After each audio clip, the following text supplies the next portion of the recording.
All right. What's happening with the boxing world? Smash the like button, subscribe to the channel if you're new. We're going to get straight into it now. since the new fight has been announced with Jerome Boots Ennis wanting to fight Josh Kelly. London's own Josh Kelly. Man's all over the fucking globe on the social media, on the YTBC, are fucking hating on this fight and calling it a cherry pick. People out here are disrespecting this fight with Josh Kelly and Jerome Boots Ennis, saying this is an easy touch, cursing out Boots Ennis, bruv. Now, I did go earlier on. If you don't know, I went to the YSM channel. Big up to the YSM. Respect to him, doing his grind out there in the boxing world. You know what I mean? I chopped it up with him and I saw all his channel. And I seen people turning on him about Boots Ennis, bruv. Even Norman was there, turning on fucking the guy. Like saying, nah, man, shut up, bro. This is a cherry pick. Stop trying to let Boots is out here cherry picking easy fights. Now, I see a lot of boxing world, and especially the fans, are hating on Boots to take a fight like Josh Kelly. Now, I want to cook it both ways, though. I want to be a bit real about Josh Kelly as well. Now, for the ones who don't know, that Josh Kelly is one of the amateurs coming out of England who had the big name behind him. There was a time a few years ago, Josh Kelly was the guy that was the prospect coming up that they said he was the next best thing. His name was bigger than Conor Benn. His name was bigger than guys in England at one time. Now, Josh Kelly at 147, he had a bad hiccup. He got fucking beaten up by a man called David Avanesian. That people over here, they call him David Avocado. Well, David Avanesian did beat up Josh Kelly. And Josh Kelly from that day said that the weight cut killed him.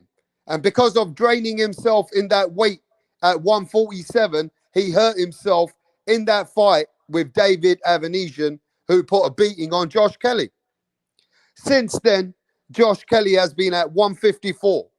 He has had more than 5 wins at 154. He beat Ismail Davis, right? Ismail Davis got knocked out by what's his name? Boachuk. After that, Ismail Davis got knocked out. But what I'm saying is, at 154, Josh Kelly has got more than a handful of wins.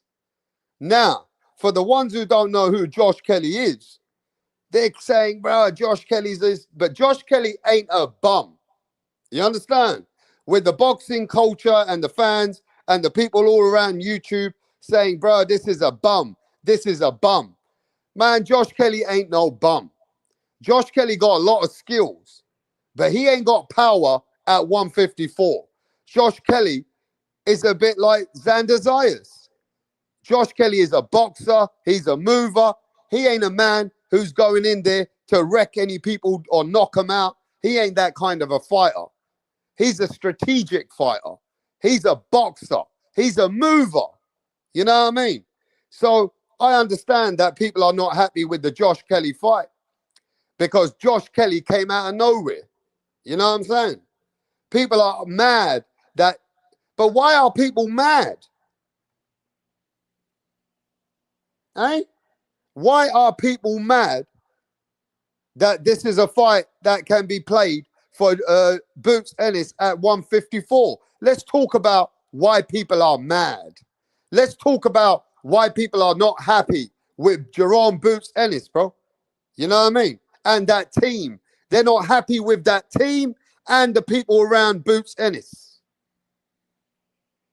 Well, the reason why they're not happy is because they would want Boots Ennis by now, and if not by yesterday, to have a serious fight by now. And when I say a serious fight, these fans out there, they want to see Boots Ennis with a tough opponent, with a real opponent, an opponent that brings some danger to the table. A man like Virgil Ortiz, a guy maybe even like, I don't know, Madrimov, a guy, I don't know, even today, they're looking at fans wanting him to fight a Bakram. You understand? wanting Boots Ennis to go fight the Russian Backroom, that people are saying that are avoiding the smoke with the Russian Backroom, right? They want to see Boots Ennis with fights. If he wants to go at 154, they want to see the smoke. Because you've seen Boots Ennis's name has been attached. And when he got offered certain fights due to Boots Ennis's business and the way that he wants to run his show, when they wanted him to fight Virgil Ortiz, that was the fight that Boots Ennis decided at that time that he didn't want to fight Virgil, that he was going to stay at 147 and unify, which he did, but he wanted to be undisputed, right? So he didn't fight Virgil Ortiz. Then Teofimo Lopez was calling him out. Remember? Teofimo Lopez, Turki Alalshikh, wanted Teofimo Lopez versus Boots. That didn't happen. Boots decided that he didn't want that fight, right? So there are other people that have been wanting to fight Boots, which are much bigger names. And the people recognize that this is a bigger name, if not a bigger fight. You get what I'm saying? Now, the problem I'm having here, though, you do know that Boachuk decided not to fight Boots. You guys know that Boachuk didn't fight Boots, right? You know that Boachuk decided that he didn't want to fight Boots. So Boots, after that, now he needs a fight at 154. Now, you look at the division at 154, you have got a lot of names, right? You got the guys like Backroom. You got guys out there like Fandora. You got guys out there like Virgil Ortiz. You got guys out there like even Madrimov. You got names at 154 that are in that division. Now you got Xander Zayas, right? But Boots Ennis needs a fight. He needs to be introduced to the 154-pound division. He needs to actually stay busy. So Josh Kelly has come along because Josh Kelly has ranked himself and got himself in the rankings in the sanctioning body. He's number 3 in the WBO. He's number 3 in the IBF. So he's a highly ranked fighter. So what Boots is thinking, I beat Josh Kelly, I'm going to get in the ranking straight away. I'm going to take Josh Kelly's spot. So Boots comes and beats Josh Kelly. He just be out there right now at the top level in the rankings. He beat a top 3, top 5 ranked fighter in the sanctioning body. That's boxing, right? So that is what boxing is, coming there to beat a ranked fighter. Josh Kelly is not a 20 or number 30 fighter in the sanctioning body. He's in the top 5. Do you understand what I'm saying? Josh Kelly's in the top 5, bro. But people don't look at it like that. People are looking at Josh Kelly just like another fucking tune-up. They're thinking Josh Kelly ain't bringing much to the table. They think Josh Kelly is too soft, right?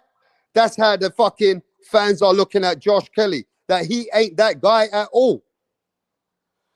Man, let's just put it this way. You guys want to see Boots to fight the serious names straight away. That's because you think Boots is that guy. The only reason you want to see Boots Ennis in big fights against big names is because Boots Ennis, in your mind, is that guy. You're not asking for the fights with Boots because you don't think that he can't beat those guys. It's because you fucking want to see him fight those guys because you know he's good. Am I right about that? Ain't nobody saying that Boots Ennis ain't that good. I'm not getting none of that energy. I'm getting an energy of frustration. I can see that people are frustrated about Boots. You get what I'm saying? I can see people are frustrated about Boots, bro. because they want Boots in with the next best guy that they believe that this is a challenge. That's what it is. I don't think you guys are mad or you guys are coming at Boots in any way because he ain't taking the fight is why you're fucking frustrated that he ain't taking those fights. But it's not like you think, that he can't beat those guys, is it? Do you know what I'm saying? Let's be honest, bro.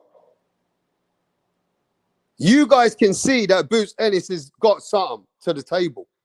You guys don't want to be haters in the chat, and you don't want to be sitting here like other channels do, actually hating on Boots because Boots is this. No, it's because you're frustrated that he is good.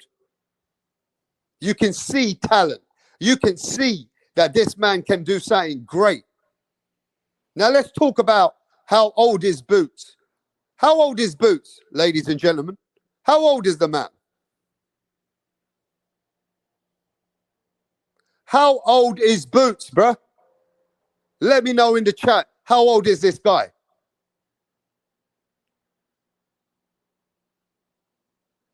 "28 years old, bruh. You guys are giving Brian Norman a hard time right now. That who is he? He's 24 years old, and Brian Norman is facing the undisputed champion, pound for pound champion in his time, Devin Haney. People are hating on Norman, but Norman actually going out there now trying to fight the guys that want the fights. So is it because Boots is now nearly 30 years old? Bruh, man wants a serious fight.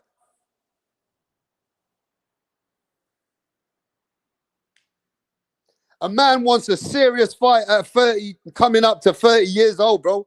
28 years old. Boots Ennis should have had a name on his fucking resume already. Let's be honest. 28 years old. Boots Ennis should have fucking had a name.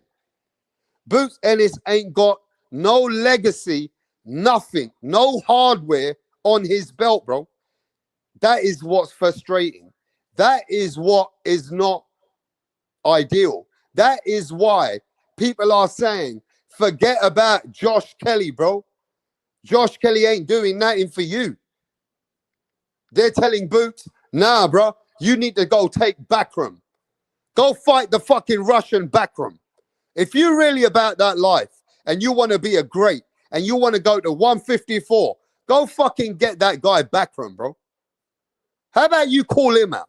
How about you get Eddie Hearn to go fucking chase that motherfucking guy who's got a belt that beat the fuck out of Tim Tszyu? Why you don't go get him?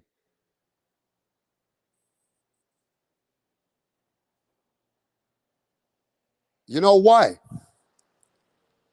Because people realize Boots is good.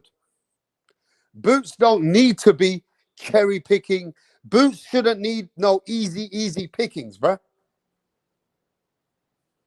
This is why I don't like the way people carry on about certain fighters.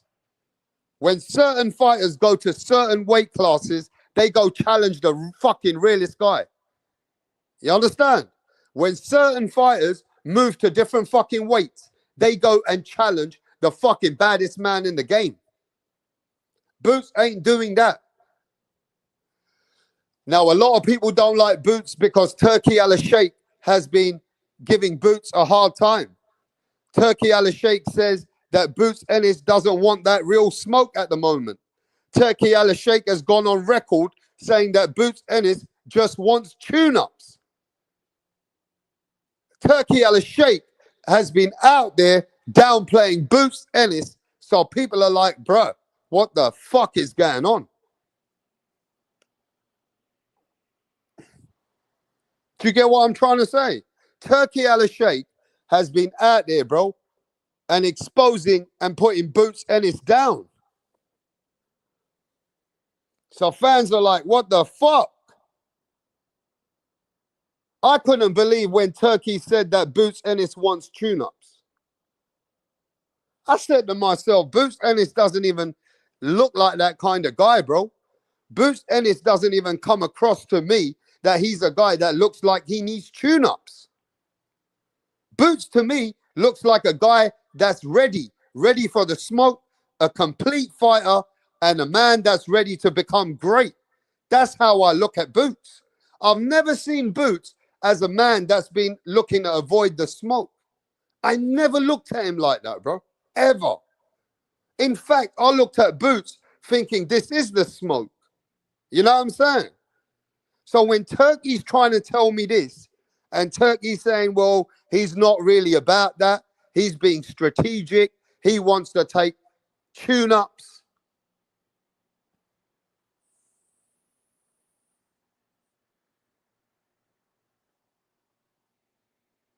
Then that, I ain't gonna lie, then the grass is greener on the outside than what it is inside, bro.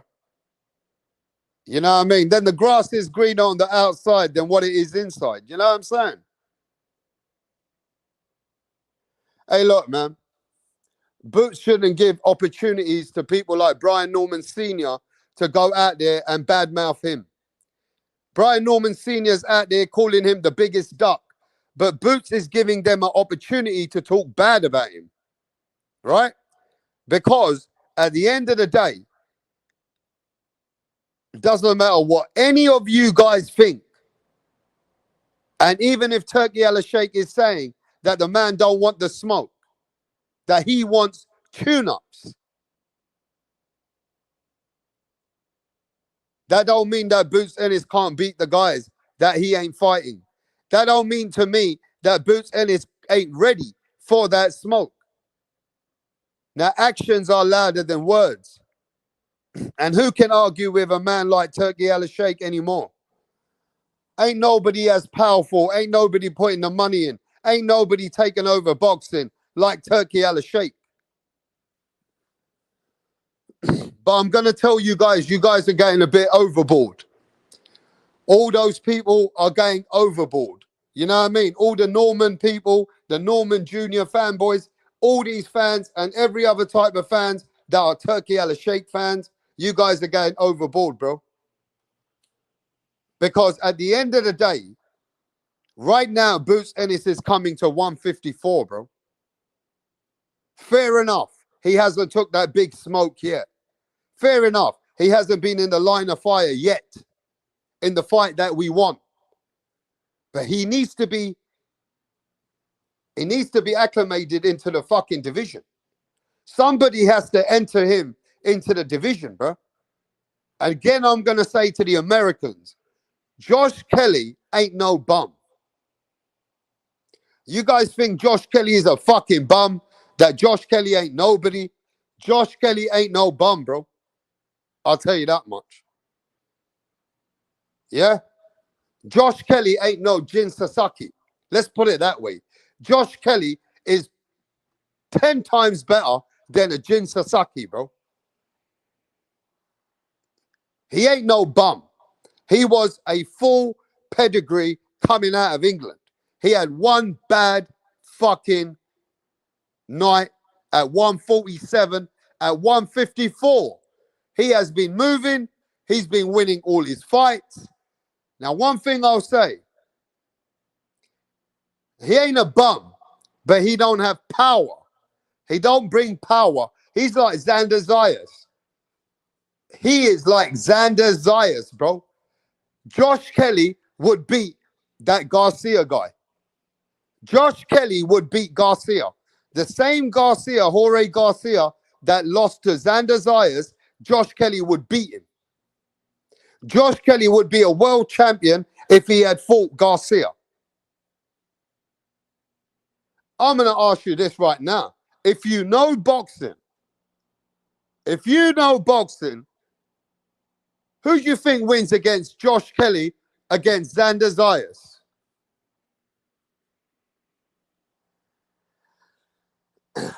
Who do you think wins against Josh Kelly against Xander Zayas? It ain't going to be easy for Xander. Let's put it that way. It ain't going to be easy for Xander. I'll tell you that much. See, Josh Kelly ain't that kind of a bum. You guys are out there calling him a bum, saying that he's a soft guy. Hey, yo, that's why I wanted Brian Norman Sr. over here, but I know he's gone with the boy Greg Hackett because I don't know Brian Norman like that. We're calling people bums. We're calling people light. But, bruh, at the end of the day, who's more of an easy fight? Who is a bum in your eyes if you want to go there? If I told you to call one name, Jin Sasaki or Josh Kelly? Answer the question, bro. Jin Sasaki or Josh Kelly, bro? Answer that fucking question. And don't make up some dumb shit.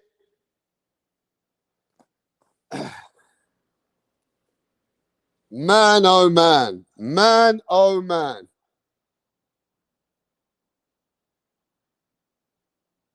You understand? Man, oh man. Hey, to be honest, yeah, I've just realized, bro, people, either they don't know who Josh Kelly is, they don't know that Josh Kelly had so much skill set that he got weight drained, that he couldn't do 147 anymore, that when he was coming out of England, one of the most pedigree amateurs, his name was bigger than Conor Benn. Everybody was putting their money on Josh Kelly years ago. Years ago, Josh Kelly was the man. You guys just don't remember that time when Josh Kelly was coming up. You guys don't know Josh Kelly like that, bro. Like we know Josh Kelly. You don't know him. The ones who know him, the ones who can see, if you really know what Josh Kelly's about, you know that he got weight drained. You know that he couldn't do 147 anymore. Now, the question is this. Josh Kelly at 154 has won all his fights. Josh Kelly is in the top 5 rankings. Now, why are they hating on Boots to be fighting Josh Kelly, bro? Why are they hating on Boots Ennis to fight Josh Kelly, bro? All right, let's put it this way. If Virgil Ortiz went up to 154 and he fought Josh Kelly, would you give Virgil Ortiz the same hate, the same kind of negative energy that you're giving Boots Ennis? Answer that question to me, bro. If Virgil Ortiz was going to come up to 154 and fight Josh Kelly, would it have been this bad of a fight?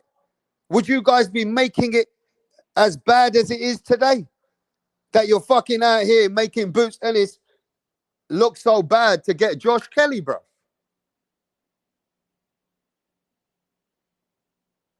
Come on, let's be honest, bro. You guys would have said, nah, bro, Virgil going against a skilled fighter. At least Virgil fighting somebody who's got footwork. Josh Kelly got skills. And if you know anything about Josh Kelly, you know he got skills. He's a very, very awkward fighter, bro. He is an awkward fighter, bro. I ain't gonna lie to you. He's an awkward fight. I love Josh Kelly fight. I've been talking about that for years. The first guy that I've ever heard in America talk about Josh Kelly and actually knows them or knows the camp is Punch Drunk Boxing. Punch Drunk Boxing picked Josh Kelly years ago and said this man's going to be a talent. Punch Drunk Boxing picked Josh Kelly many, many, many years ago when he first came up in the game because of his skills. But then Josh Kelly had one bad night. He couldn't make weight anymore. And then since then, Josh Kelly been winning. At 154, Josh Kelly been winning, bro. And if you know boxing in your head, you know that Josh Kelly would beat certain fighters today. It's just that you don't know boxing like that, bro. You don't know boxing like that. I'm going to say a statement right now that you ain't going to fucking like. You see that guy that Xander Zayas went and beat a belt from Garcia? Josh Kelly would have beaten him. And I'm going to go as far as saying this. Josh Kelly, if he fucking puts his mind to it, Josh Kelly can beat Xander Zayas. So if Josh Kelly's a bum, then Xander Zayas is a bum. Because to me, Josh Kelly and Xander Zayas are similar. They're on a similar level.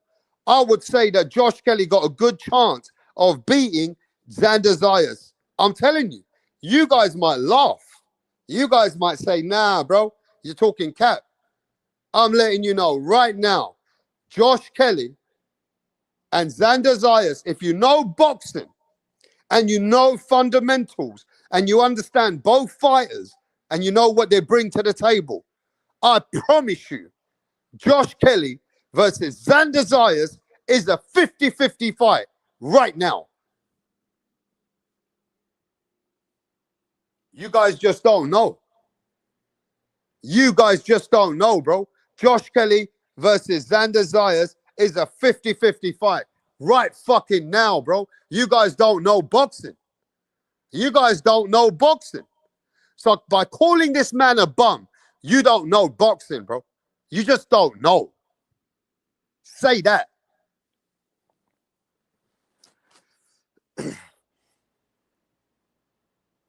But everybody's going out there giving Boots Ennis such a hard time. Kelly is a bum. Kelly is trash. Bro, I feel sorry for that brother YSM, bro. YSM was getting jumped. So many people on his channel, bro, were hating that Josh Kelly might be next. Josh Kelly might be next. I got to say this then. That means that Boots Ennis really is somebody. The reason why they get mad with Boots is because they believe that Boots is that good. That's what it is, bro. They believe that Boots is that good, so they're not having it. They want some serious fights for Boots Ennis, bro. Boots isn't stepping up when he was being told that he's a killer. When we've been told he's a killer, he deserves criticism, says Steven. Bro, it's because American fans don't respect it. Is Boots a boogeyman or not? Hawker Mustang saying, who is Josh Kelly, bro? Boots will more than likely stop Kelly in 7 rounds. Let's be honest, Lisa Snow. Wow, people are just giving Boots a hard time. Boots deserves a hard time out here, bro. Boogeyman don't hunt down Jim Kelly's. Wow, Boots, I believe, beats them all now. When did that rumor get released? Because Turkey was on... I missed that one, bro. This is a fair debut fight for Boots at 154. That doesn't mean that Kelly isn't a bum. Nah, that's wrong, bro. You guys don't know boxing. If a man is a man that brings fundamentals, and if you see how Kelly fights, yeah, he don't have power, but he got skills. Kelly knows how to adapt. Kelly's very fast. Yeah? Kelly's got a lot of footwork. You're looking at Kelly calling a man a bum. That's disrespectful, bro.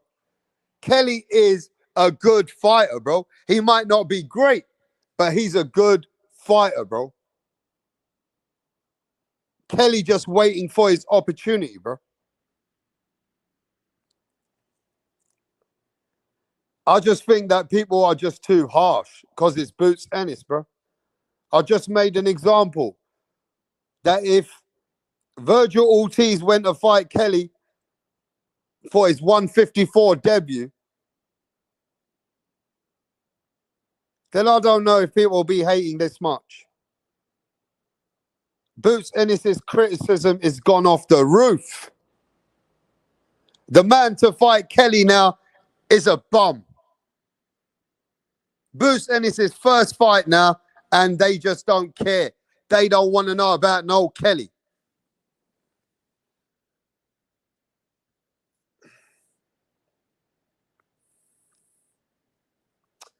See, the problem is here now. I'm going to now bring you guys to a conversation that hasn't been done about Boots yet. Or maybe, but it hasn't been done over here. We're going to take this to another level because we all know what boxing is about. Doesn't matter what Boots Ennis brings to the table now. And I want you guys to remember the past so that we can understand why Rapstar is saying this. And I hope this ain't going to happen. And I don't think it will. But do you remember when things get awkward and Boots Ennis has not took fights when they've been offered to him against the Golden Goose, the Saudi Arabians, Turki Alalshikh. And in today's demographics, you can see the Saudis are running the show. So now Boots Ennis is pissed off Turki Alalshikh because Turki, whenever he's offered him certain fights, Boots Ennis doesn't want to walk Turki Alalsheikh's way. And you know, all the smoke is at Turki Alalsheikh's house. Boots Ennis's Turki Alalsheikh's last interview, what did he say? He said, I am now no longer in the Boots Ennis business. Boots Ennis does not want the fights that I want to see him fight. He don't want my fights. He wants tune-ups. So he can go to Eddie Hearn. We know Eddie Hearn's bank budget, and his budget is no way near Turki Alalsheikh's shoelace. You remember what happened to Demetrius Andrade? When Demetrius Andrade had a few situations early on with Rock Nation, and he never made a fight with Jamal Charlo, and then he moved on to go with Eddie Hearn. Do you remember? He got outcasted. Because let me ask everybody this. When the Golden Goose gave him the fights, he never took them. And now he's coming and he wants to pick and choose, right? He's going in a route that the big boys don't want to see. He's going in a way where the money doesn't want to see this way. Now, can I ask you this? Boots Ennis at 154. When he had a belt, everybody wanted him. When he had a belt, people even wanted to know him. Even Devin Haney wanted to fight Boots because of his belt. Look, when Boots had a belt, mans are still ready for Boots. Now that Boots Ennis hasn't got a belt, he don't bring anything to the table as in hardware. He don't have no resume. He don't have no legacy. He's just a very, very tough opponent. He's a serious fucking player. Can I ask you this? Why the fuck would Virgil Ortiz and everybody else want to fight Boots when Turki Alalshikh is the money man? What does Boots bring to the table now? If Boots is not with Turki, apart from Turki, bro, what does Boots bring for any of these other guys that they need to fight him? Why does Fundora need to fight him? Why? If Boots didn't take the fights when he got offered, now he's at 154. When he does want the fights, why should those guys want to fight him? I'm waiting. He don't have a belt. He don't bring anything else to the table. He's a big threat. And that's a fact. He's a good fighter. No doubt about it.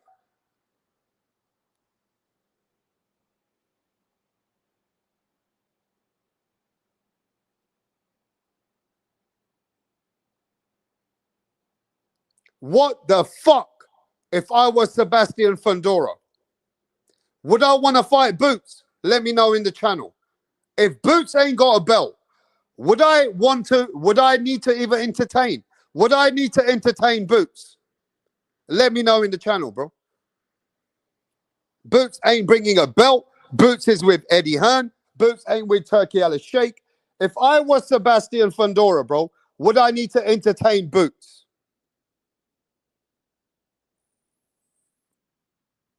Answer the fucking question, bro. If I'm now Virgil Ortiz, apart from the fans and the world that want to watch the fight, and Turki Alalshikh wants to watch the fight. Hey, yo, bro, I hope Boots does not get outcasted or out just like Boo Boo Andrade did. Do you guys understand where I'm coming from? I hope Boots Ennis don't get into a situation where he gets few million a few million a fight. Like Eddie Hearn will just give him a few million to keep his brand going. Eddie Hearn will just pump him a few million. And then Boots Ennis is out here fighting fucking guys like Josh Kelly that you guys ain't even going to be happy about.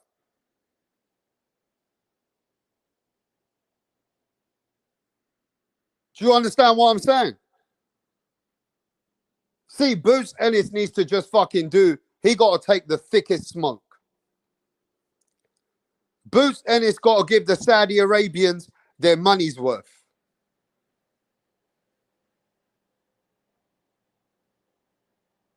And I don't want to see this for Boots Ennis, bro. I don't want to see Boots Ennis getting this kind of hate, this kind of downplay, just because he never fought the guys at the time. Now, Boots Ennis is in a situation where he's with Eddie Hearn. He's not with Turki Alalshikh. Why the fuck would Turkey's fighters want to fight Boots Ennis without Turkey? It don't even make sense. I don't want nothing to do with Boots unless Turkey's going to pay some big money.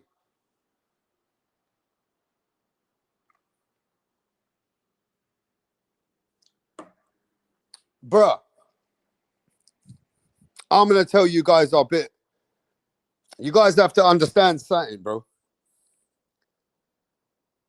I don't think Boots Ennis is a duck. I'm going on record to say I don't think Boots Ennis is scared of no one. I just think that Boots Ennis's team and Boots have made decisions according to the way they want to move.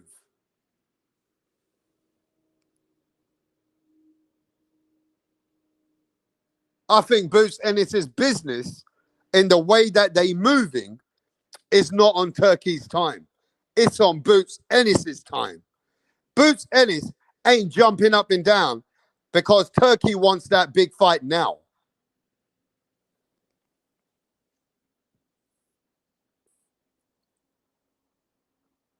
But right now, for the last 3-4 months, Boots Ennis is not making good decisions, bro. He's moving a little bit. And I do believe this. I do believe Boots, Eddie Hearn, and Bozy, I believe they must have sat down. And Bozy, this is how I believe it. Bozy, who is Boots, is his son. And he don't like the way Turkey is trying to be. Let's not lie, bro. Turkey is kind of a bully. Turkey's a very pressured guy. Turkey's the kind of guy like this, bro. Now or never. We have this opportunity now. We don't have this opportunity tomorrow. We want you to give up all your plans and you come and join the Riyadh season, bro. Turkey's that kind of man because he bringing that kind of paper. And I don't think Bozy likes the way that his son is getting told. And I believe Bozy went up to Eddie Hearn and said, yo, listen, we're going to do this our way. We ain't going to do this no Turkey way. We're going to fight Virgil. when I tell you we're going to fight Virgil. We're going to fight these guys when I tell you we want these fights. But right now, Eddie, I want you to bring my son a couple of different opponents. I want Boots to just get his feet on the ground at 154. I want my son to be introduced. I want my son to have a fight, and then we'll go into the bigger fights. I believe that's what's going on, bro. I believe Boots, his dad, Eddie Hearn, know they're just going to take one or two fights, and then they're going in there for the smoke. But people don't like it. People do not like it, bro. That Boots Ennis is a man that's supposed to represent the smoke. He was supposed to be the boogeyman. They don't like that energy. They don't like it that a fighter who's good is wanting to get easier pickings. Because I never said that. Turki Alalshikh said that. Turki Alalshikh said that Boots Ennis wants easier pickings. So that's why they're giving Josh Kelly a hard time. Because they're now putting Josh Kelly in that easy pickings. So the fans, they're like, who the fuck is Josh Kelly, bro? Josh Kelly's this, Josh Kelly's that. Because they got Turki Alalshikh in their brain saying that Boots is taking tune-ups. Right? At the end of the day, bro, it's like this.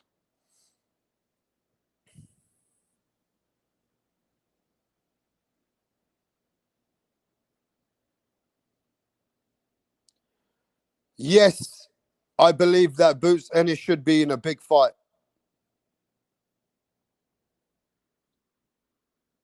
I agree with everyone that Boots Ennis should be in a bigger fight, right?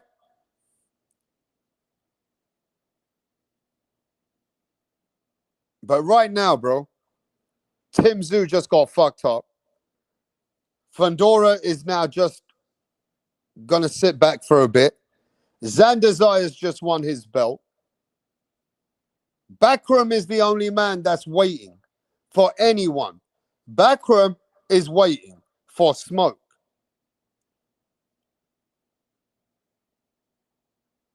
They came out with Josh Kelly because Josh Kelly came out of nowhere.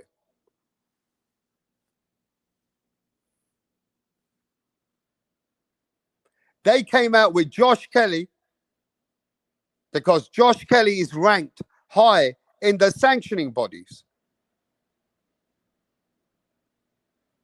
Because no fan or nobody had Josh Kelly in their mind. Nobody has been talking about Josh Kelly versus Boots, Josh Kelly versus anyone. In fact, I can go ahead and say 95% of you don't even know who Josh Kelly fucking is.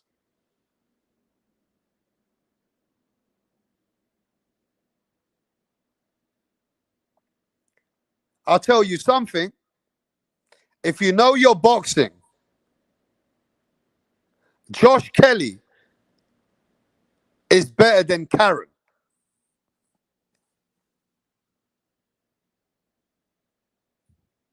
Do you hear what I'm saying here? Josh Kelly is better than Karen, bro.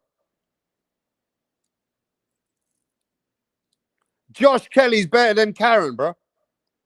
I'm letting you know now. Josh Kelly at 154 is better than Karen.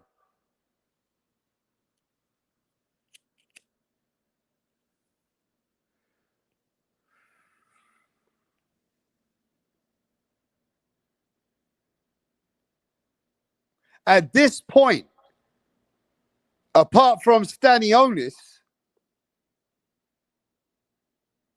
Kelly is probably one of the best guys now that Boots is fighting.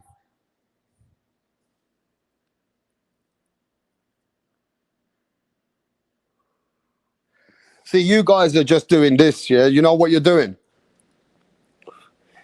You go into BoxRec, you see that Josh Kelly lost to David Avanesian, and that's enough for you. And just because Josh Kelly lost at 147 to David Avanesian, nah, he's a bum. He's a bum. He's a bum. That's casual, bro. That's casual talk. That is the most casual talk in the game, bro.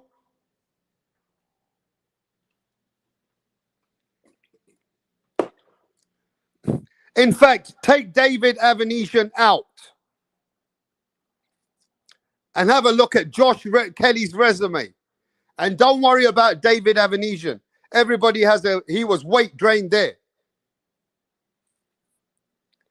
Take David Avanesian out and have a look at Josh Kelly's resume and have a look at Brian Norman Jr.'s resume.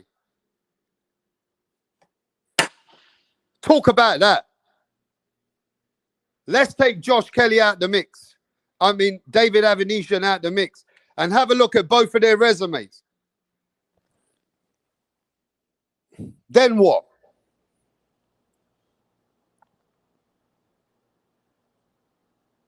It's the same way that so many people got questions and answers for Brian Norman Jr.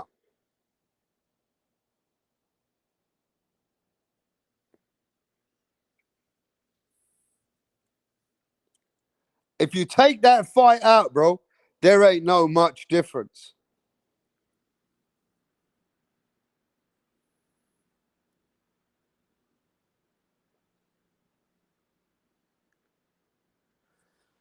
See, the problem is because it's Boots Ennis, bro.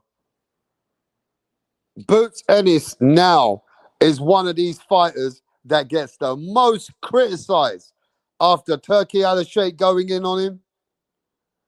Since Turki gave Boots a hard time, everybody going in on him, bro.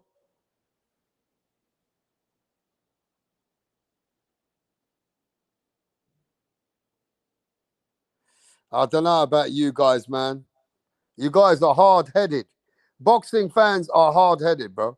They got no respect for fighters, bro. You understand? They ain't got no respect for fighters, bro. I don't know about you guys, man. Look, go on YouTube and put Josh Kelly and put there's videos out on Josh Kelly, bro. Go put his name on YouTube and you see there's documentaries, there's videos about Josh Kelly and his amazing footwork. Hey, look, man. I'm like this. I can't call Josh Kelly a bum like all these casuals. Nah. But is there more threat for Boots Ennis at 154? Of course. Of course there is. Boots Ennis should have long time gone and fought Virgil Ortiz when Turki Alalshikh told him. Because this is why he's getting a hard time. Is that Boots said, I'm going to stay at 147. And then after the Stanionis fight, he's going up to 154. When the biggest money fight for Boots was Virgil Ortiz, bro.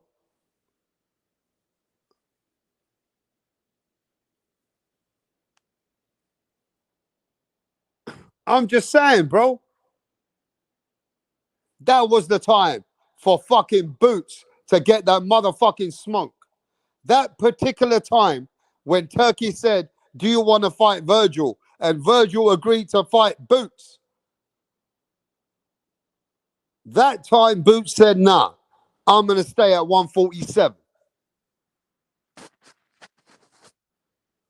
Now, Boots beat the fuck out of Stanionis, bro.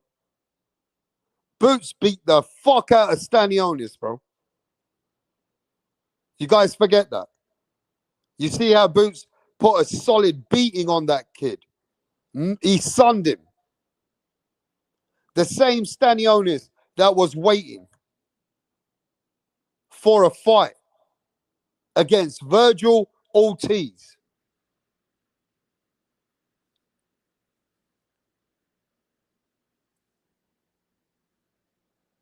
Now look, bro, I understand people want to give a man a hard time. But is the criticism American fans only respect undefeated fighters? Mayweather has spoiled the American boxing fans, bro. He's fucked their head up, bro.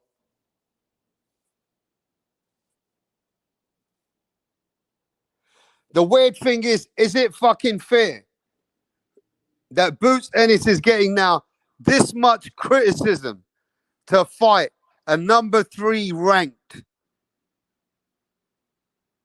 154 pounder that has 5, 6 wins at 154? Is it fair for Boots to be getting slandered, smoked by everybody out there in America, in the channels? Is it right for Boots to be getting the criticism that he's getting, bro? Let me know.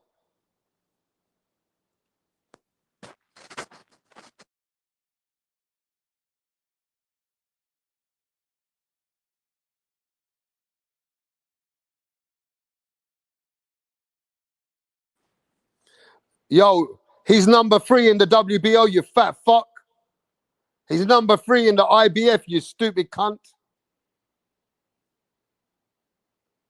Hey, look, they still go back to Kelly getting knocked out by David Avanesian, bro. They're never going to forget it.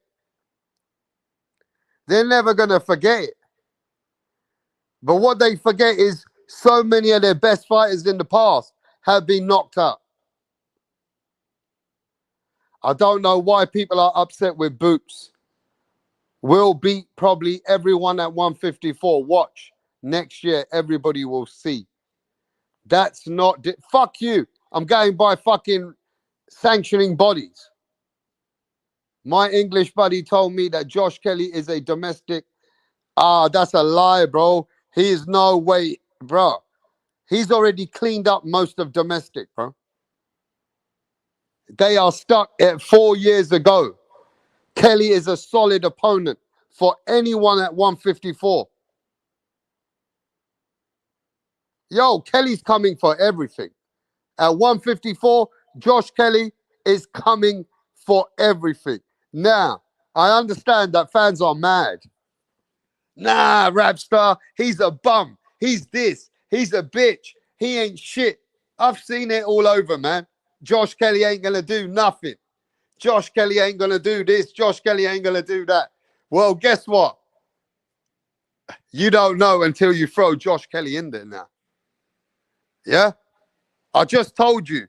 Josh Kelly would have beaten that guy, Jorge Garcia. The same Garcia that Xander Zayas fought and became a world champion. I'm just saying. Yo, I'm telling you now, there was a time that the whole of England was saying that Josh Kelly would beat Conor Benn and toy Conor Benn. Josh Kelly was the man of England until he got beat by David Avanesian when he was weight drained. And since then, he just been winning. Right? Now they want to give this guy a hard time, bro. They don't want to believe in Josh Kelly's story. They don't want to believe that Josh Kelly deserves an opportunity. Bruh, these guys are harsh. These guys are harsh these days. The boxing fans today, they want blood now. Turki Alalshikh has fucked your head up. When it comes to Boots, Turki Alalshikh has fucked your head up, bro.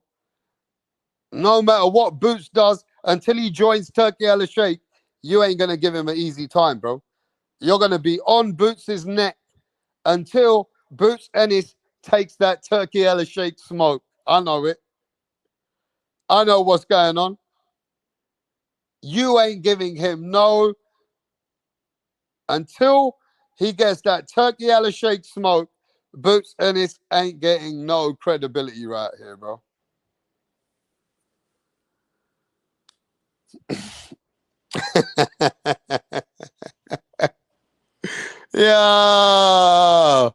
Yo, they said that Josh Kelly is a bum. Josh Kelly ain't shit. Josh Kelly ain't... Bro, you just give Brian Norman the biggest credit for knocking out Jin Sucker. Who the fuck is Jin Sucker? Eh? Who the fuck is Jin Sucker? Bruh, if Josh Kelly would have knocked out Jin Sucker, would you guys give him the same credit? You guys are giving a man that's known around the world right now. You understand? That man is known around the world right now, bro. Everybody talking about Jin Sucker. Look, I respect it. But you guys are giving next man credit for Jin Sucker. So why can't fucking Boots fight a guy like Josh Kelly, who's got more fundamentals? What's wrong with that? I know what's wrong with it. Because Boots is now getting on, bro. And Brian Norman's only 24. Brian Norman's only 24, bro. You understand? Brian Norman is only 24, bro. I get it.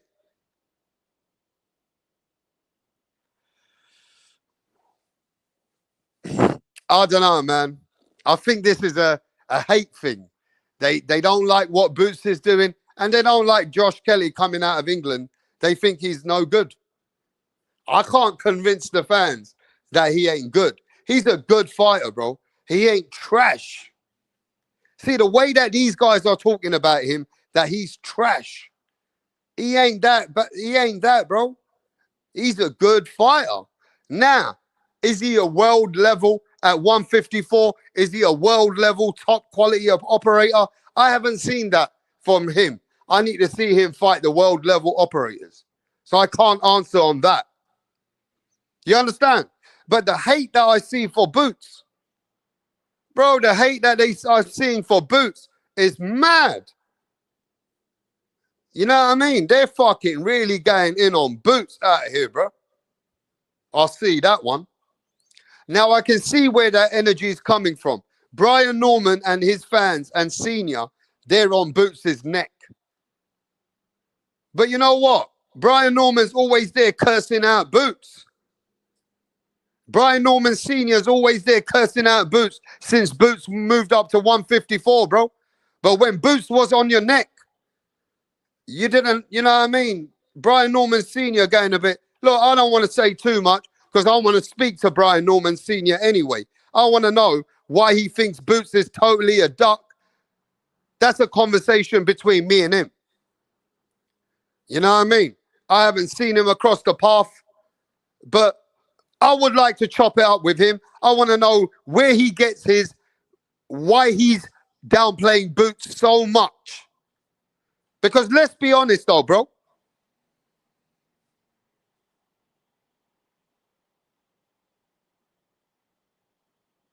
I know that people have got different views of each other's camps. Of course, Brian Norman's not happy because Boots Ennis's team, they went out there to expose him. They said that we beat up your son in the gym. We gave him a body shot. All that kind of stuff has built to this. I'm going to ask you a question, though.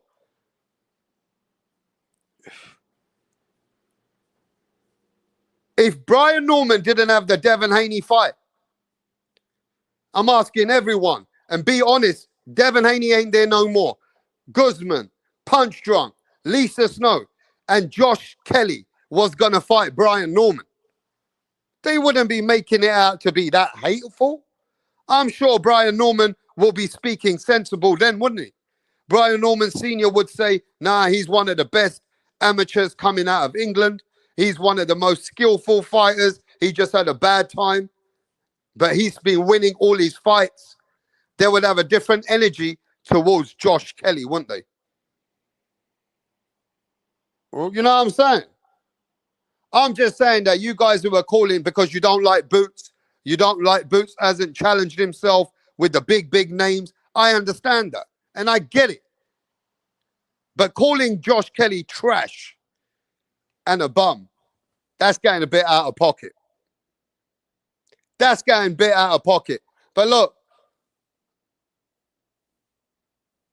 and you know what? I understand this as well, though. Bro, how many years we have been speaking about Boots to fight somebody, though?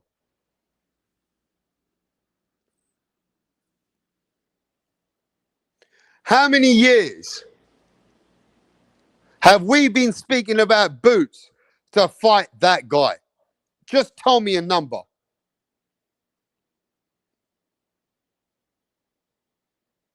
I'm waiting. How many fucking years have we been going back and forth about Boots to fight this guy, that guy? How many years?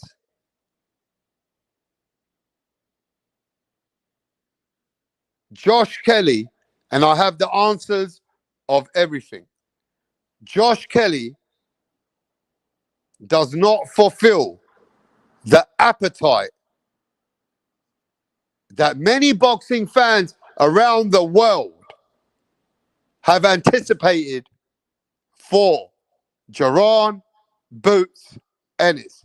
It does not complete his appetite. It doesn't for the fans. They are not taking it. It's not a fight that they really asked for. And it's been many years they've been talking about him fighting somebody. Smash the like, and I'll be back.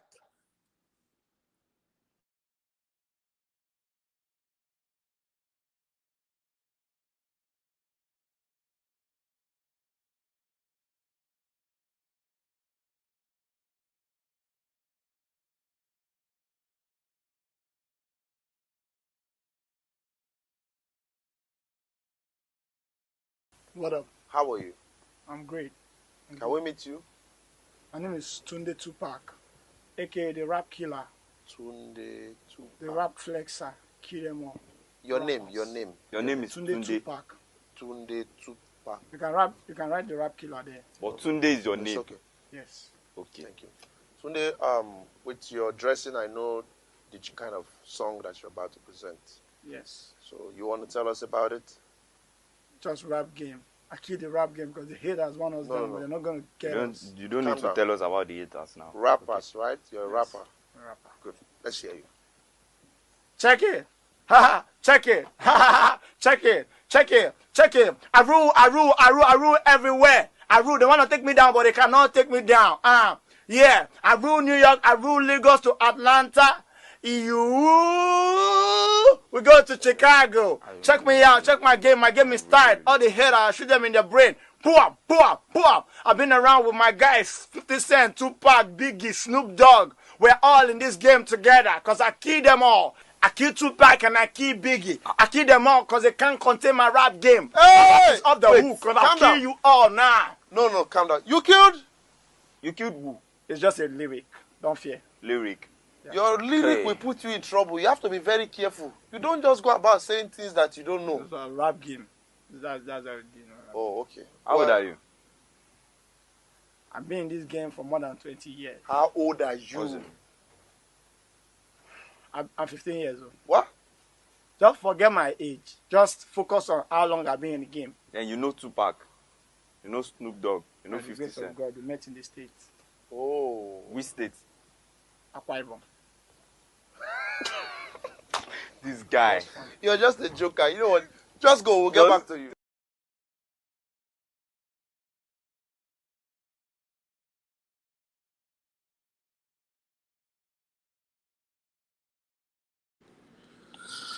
So everybody out here is saying, who is Josh Kelly? Right? But boxing is a world sport.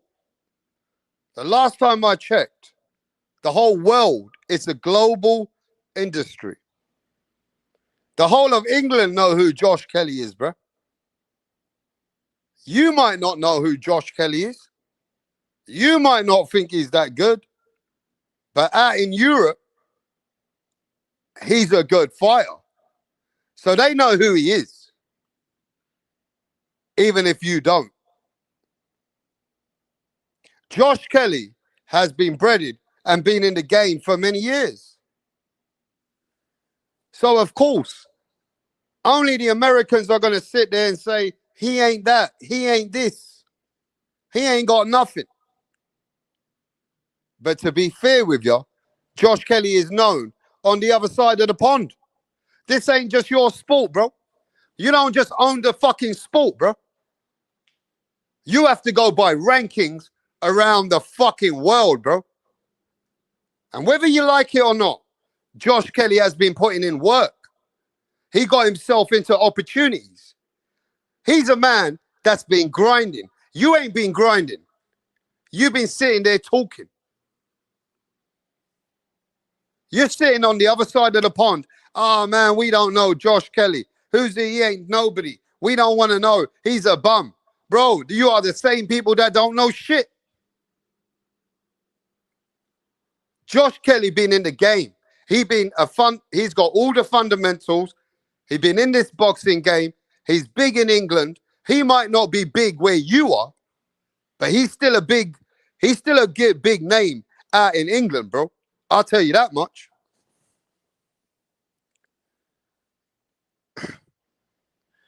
So, Steven says, nah, rap star, for fuck's sake. Josh Kelly is a C level. Boots is supposed to be a killer. Look, that's a fair enough statement. Right? But we don't know. We need to send Josh Kelly in there with the best. Everybody don't know until they go fight the best. Right now, Josh Kelly's having a good run at 154.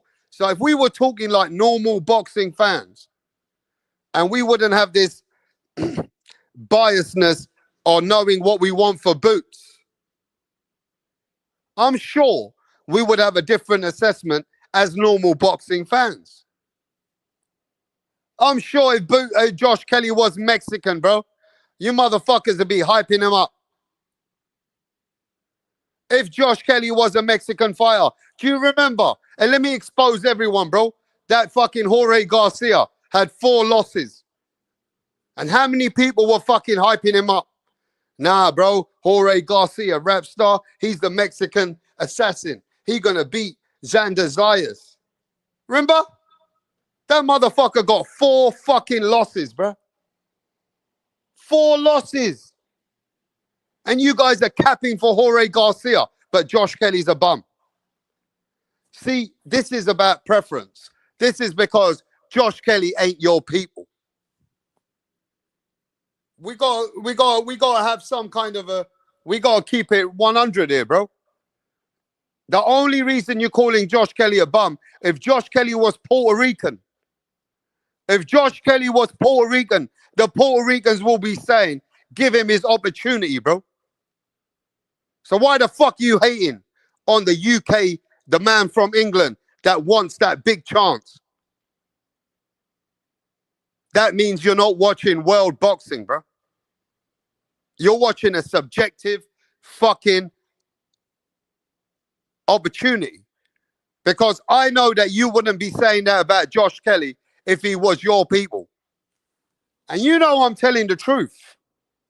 The same way that you hyped up Jorge Garcia. Stop lying. Stop it. You guys are hating on Josh Kelly. He's trash. He's a bum. He ain't nobody. It's only because you guys don't want to relate with Josh Kelly. If Josh Kelly was Puerto Rican, Josh Kelly was Mexican, Josh Kelly was American, maybe you might say, nah, let's give the man an opportunity. But he's British, though. He's British, so they say, nah, he's a British bum. He ain't shit. He ain't nobody. I get it. But you got to remember this. Boxing is a world sport. Everybody's grinding from different parts of the world, right? So if you get an opportunity, bro, and you're fighting out there in a different part of the world, whether you're from Puerto Rico, Dominican Republic, whether you're from Mexico or anywhere, if you get that opportunity, bro, you put the work in. That's why you're still at the sanctioning body and you're still number 3. So we got to be either real boxing fans Or we just going to be sitting there like casuals? What are we going to do, Jay? I mean, I think it's just he's looking. It's more so what he's trying to do after Josh Kelly. I feel like he's just trying to go the WBO route. He's gonna fight somebody to become the mandatory and a title eliminator. Mm. So what he's really doing is he's coming after Xander Zayas. That's what he's really doing. Josh Kelly's the tune-up that he wanted. Everybody And deserves one that's a tune-up when very, they move very up good and win. point. If you want Xander Zayas, bro, you need to get Josh Kelly, and that's a good fight for you. You Everybody made a deserves very a good tune-up. point. Because if you want Xander, Xander's a bit more hungrier than Josh. He hasn't lost. And Xander is a champion now. With Josh has got the skills, but he hasn't got what Xander's got. So if you're coming for Xander, Josh Kelly's not a bad opponent, bro. I don't think Bob Arum gonna let Xander Zayas fight Boots in his first title defense. No, that's for sure. That's for sure. Well, Boots got to earn it. He hasn't done nothing to earn a title shot.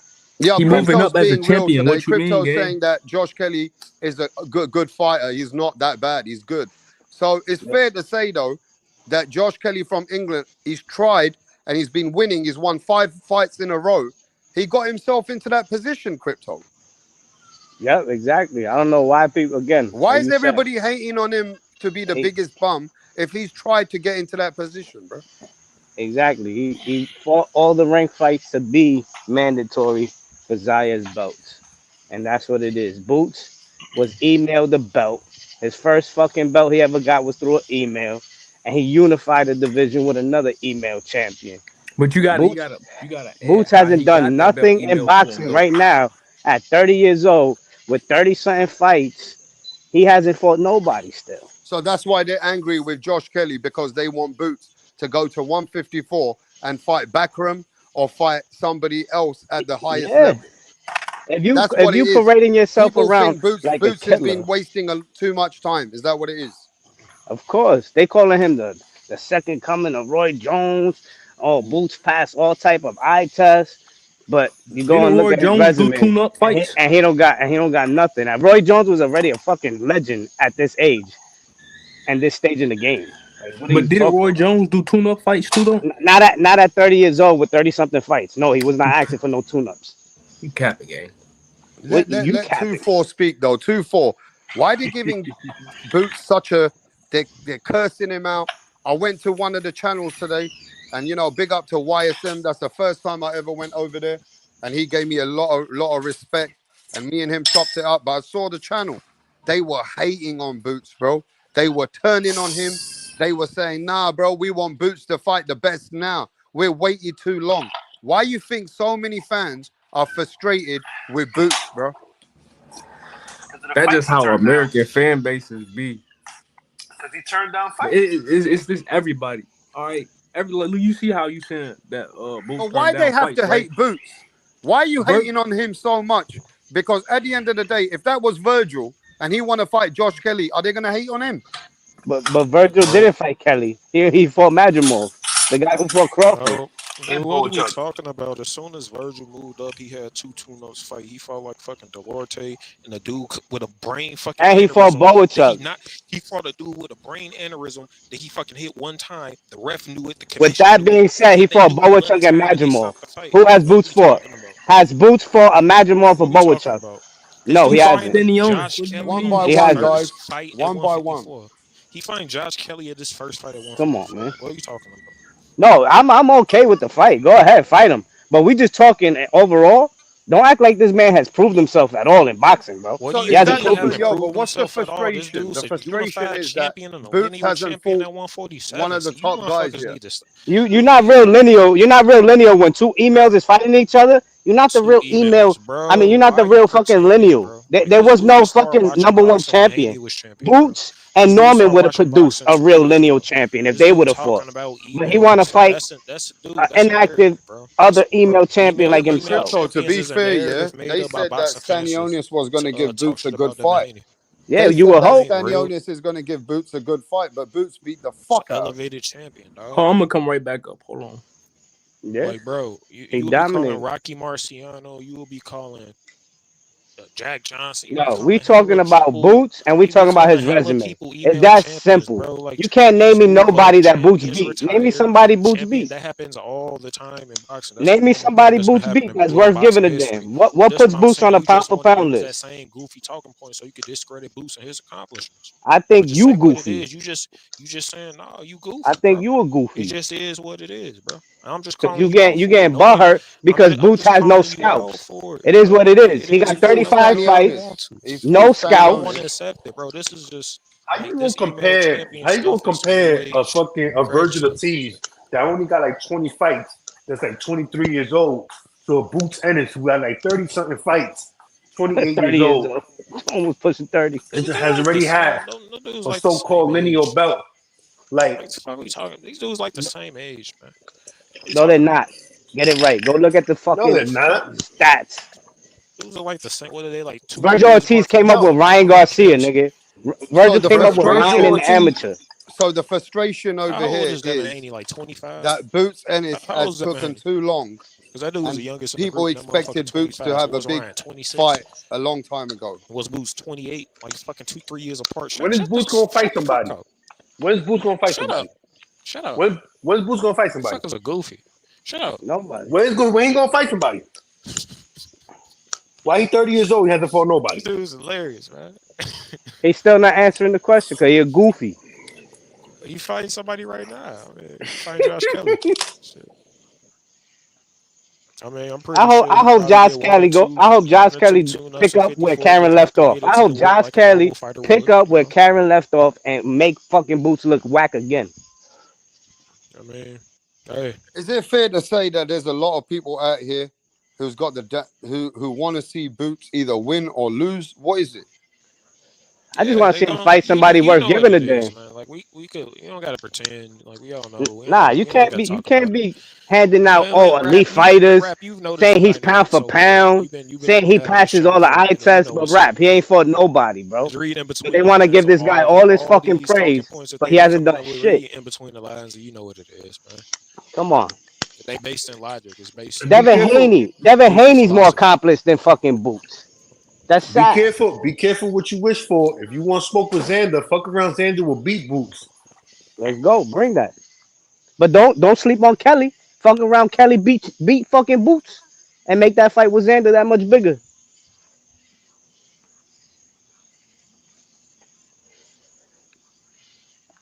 I personally think though, Boots is a really good fighter, bro. And I feel the frustration is because people can see that Boots can beat some great fighters. And it's just a matter of time when Boots gets those fights now. Now, it don't mean that he didn't fight the guy then, that he's not going to fight the guy soon. It's just that Boots needs to fight someone at 154, bro. He needs to keep busy now. Now, from the details that I have, is Boachuk does not want the fight with Boots at the moment. So According the to next whom? man down is Josh Kelly. See, Boachuk and Boots is a good fight, but Boachuk ain't, for some reason, ready to fight that fight at the moment. So they got to go to the next guy they can move to. Now, Bro, it'd be I know stupid to one fight thing. Boyd I Chuck. know one thing, and this is true. Boots is that motherfucker, right? We can see the Americans are divided, but Boots, we can see that Boots has got something that people are angry with. So why the fuck are you guys angry with him? I'll tell you why. Because you know he's that good. The only reason you're bad mouthing Boots is because you know that he should be fighting some of the best because you know that he's that good. So that Exactly. is the Still problem with the questions. fans and why they're giving Boots a hard No, time they is think he's that because good. So that's Boots why he gotta is a fight good people. fighter, bro. Let me say, because nobody really cares what these other guys at 54 are doing. The reason why Boots gets the most attention is because, like you just said, everybody knows he's that guy, whether they want to admit it or not. Mm. We see it, I don't know and that's shit. why. Yeah, That's why but we That's why? why. asking for him That's to what I'm fight saying. somebody. Everybody Well, speaks let me about finish. Boots. Let me finish. I'm Everybody almost there. speaks about Boots, and then this is the 154 division today. Right. Boots, and then a Virgil. I don't hear nothing. Tim Zoo was the biggest name that they were talking about, but Tim Zoo's dead now. He's dead in the water, bro. So now the names are